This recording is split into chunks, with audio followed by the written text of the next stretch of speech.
the next generation, but for many future generations.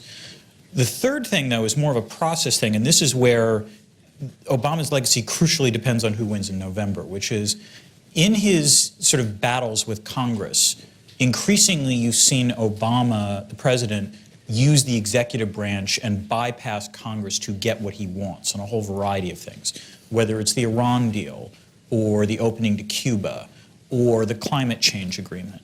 On all of these things, he's essentially done so with either minimal or no support from Congress. Now, there are ways in which those deals will be tough to undo, particularly, Iran, and I think the opening to Cuba would probably, even a President Trump would be unlikely to reverse them, although they might sabotage them.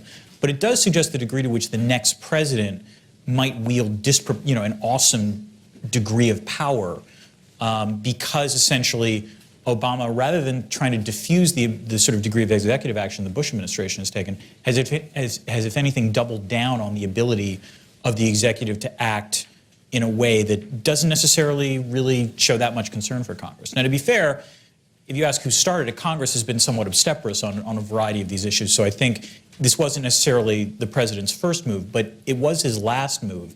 And I think on that process side, that's a significant legacy we'll see going forward. That's interesting. And yet, do you think Obama would be happy to think of that as his legacy in terms of coming in as a constitutional law professor who had very different ideas than you're describing about executive power? No, I think if you had talked to the Barack Obama of 2008 and told him what he would be doing in 2016 in terms of his biggest legacy moments, I think he would be somewhat surprised, both in the sense of that he's known primarily for killing terrorists and for agglomerating power within the executive branch. So those are neither things. I mean, those are not necessarily things that Obama